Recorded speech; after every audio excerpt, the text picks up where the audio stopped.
Hi, children, let us read another lesson on history. Work of the saints. Many saints like Chakradhar, Namdev, Dhyaneshwar, and Eknath lived in Maharashtra before Shivaji was born. They preached the virtue of kindness, service, non-violence, sacrifice, generosity, equality, and brotherhood. They created in the minds of people the feeling that all men are equal. No one is high or low. The work of these saints can be compared to that of a farmer who tills the land and make it ready for sowing seeds. Let us first get acquainted with their works. Sri Chakradhar Swami. Sri Chakradhar Swami was originally a prince from Gujarat. He became an ascetic and wandered over to Maharashtra. He moved all over Maharashtra preaching the principle of equality. He did not believe in any discrimination based on gender or caste. So, several men and women became his followers. The sect he established is called Mahanubhav sect. Memorable incidents from his life have been compiled in the book titled Leela Charitra. Saint Namdev. Saint Namdev was a great devotee of Vitthal. He lived in the village Narasi. He composed numerous songs in praise of God, performed kirtans, song and stories based on a religious theme everywhere, and brought about general awakening among the people.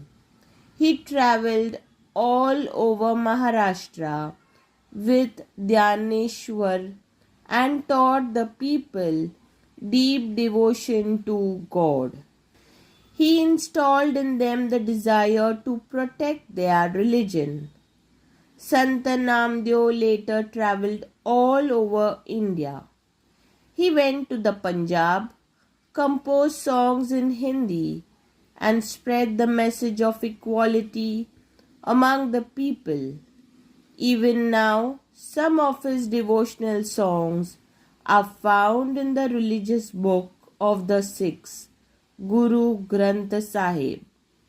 His songs are still sung all over Maharashtra with great love and devotion. Sant Dhyaneshwar. Sant Dhyaneshwar was 5 years younger than Sant Namdev. His family belonged to Apegao. He was born in 1275 AD. Nivruttanath and Sopandev were his brothers. Muktabai was his sister. Bigoted men of the time used to look down upon these children because they were the offsprings of a sannyasi. It happened like this. Their father took sannyas and retired from worldly life. As a sannyasi, he left home. But later on, obeying the order of his guru, he returned home and started living with his wife. Their 4 children were born afterwards. The narrow-minded religious leaders did not think it right that a sannyasi should have children. People persecuted these children and banished them from their community. Once Dhyandio went round the town begging for alms, but no one would give him any alms. He had to listen to abusive language instead. Young Dhyandio was deeply pained by this incident. He entered his hut and locked the door from inside to grieve over his lot. Muktabai came and knocked at the door. She said, "Open the door, Dhyaneshwar. How can we remain drowned in our own sorrow? Who will then look to the welfare of the world?" These words of his sister gave new hope to Dhyandio. He forgot his personal sorrow and started his work. Everywhere, the poor and the backward people were being oppressed in the name of the religion. Dhyaneshwar went among the people and taught them to have faith in God, give equal treatment to all, help those in trouble, and allay their misery. This was the gist of his advice to the people. Dhyaneshwar's words are heard in every nook and corner of Maharashtra for the last 700 years. In those days, all religious teachings were confined to Sanskrit books. Ordinary people did not understand Sanskrit. The language in everyday used was Marathi. Dhyaneshwar wrote his outstanding book Dhyaneshwari in Marathi. He thus opened wide for his people the door of knowledge, where he preached the idea of brotherhood among all men. At a very early age, at Alandi near Pune, Dhyandio took samadhi, that is, put himself in a trance from which he never came out. On the 11th day of Ashad and Kartik, thousands of pilgrims go to Alandi to visit the samadhi. Sant Eknath carried on the work started by Sant Namdev and Sant Dhyaneshwar. He lived in Paitan. He preached that the way to reach God was through devotion, Bhakti Marga. He wrote numerous religious songs, abhanga, ovis, and bharuds. His advice to the people was not to accept any distinction of high and low. He made friends with the poor, the downtrodden, and taught them devotion to God. His love extended even to the dumb animals. He exhorted the people to love all living beings and practiced what he preached. One day he was going to the river Godavari for a bath. It was noon and very hot. The sandbeds along the riverside was very hot too. He heard the crying of a child sitting on the hot sand. Eknath looked round and saw the orphan child. He rushed to him and looked round for the child's parents. He picked up the child in his arms, wiped his tears, and reached him home. In this way, his personal example, Eknath impressed the message of love and equality on the minds of the people. Sant Tukaram. Two great saints, Tukaram and Ramdas, lived in Shivaji's time. Tukaram came from Dehu near Pune. He owned a farm and also a grocery shop. His forefathers used to lend money to the needy people.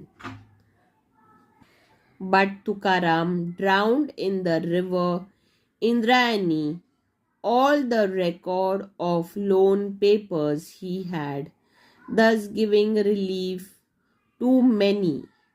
He would go to the neighboring hill and sing songs in praise of God Vitthal. On the 11th day, Ekadashi of the month of Ashad and Kartik, he would go to Pandharpur. He wrote devotional songs, abhangs, performed kirtans. Thousands flocked to listen to him.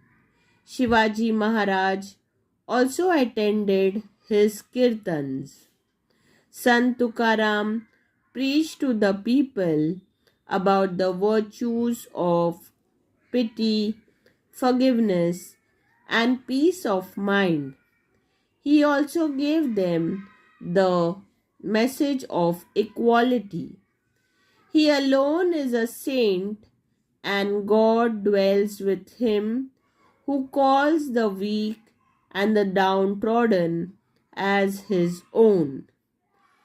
He impressed this truth on the minds of the people. He made them think. People accepted him as a great religious leader and showered their praise on him.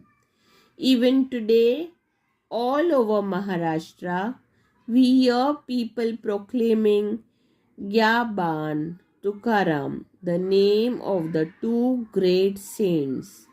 Even today, Tukaram Gadha is read in every household. Samartha Ramdas. At the same time, the hills and the valleys of Maharashtra were filled with the echoes of Jai Jai Raghuveer Samartha.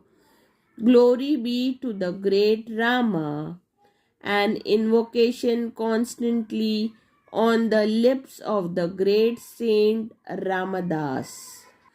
Ramdas was born in Jam on the banks of the Godavari in Marathwada. His birthday falls on Ram Navami, the day on which the great hero Rama was born.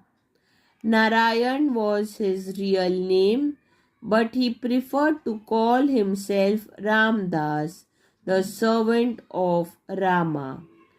Through his great book Das Bodh, he taught man the way of good life. Through his Manche Shlok stanza addressed to the mind, he gave people lessons in good thoughts and good conduct. To popularize the worship of strength, he raised the temples of Hanuman, the god of strength. He exhorted people to be strong and told them of the power that resides in the united people. He taught them to organize themselves and fight against injustice. This gave courage to the people. The work of these saints brought about a great awakening among the people. Religion once again became a thing to be respected, and a spirit of self-reliance was born. People regained their lost confidence. This great awakening among the people, brought about by the saints, helped Shivaji in his fight for Swaraj. So children, hope you read this lesson once again with me, and I hope you find it interesting. Give me a like, subscribe to my channel, it helps my channel grow, and do share it with your friends and family. Till then, we meet again next time. Thank you and take care.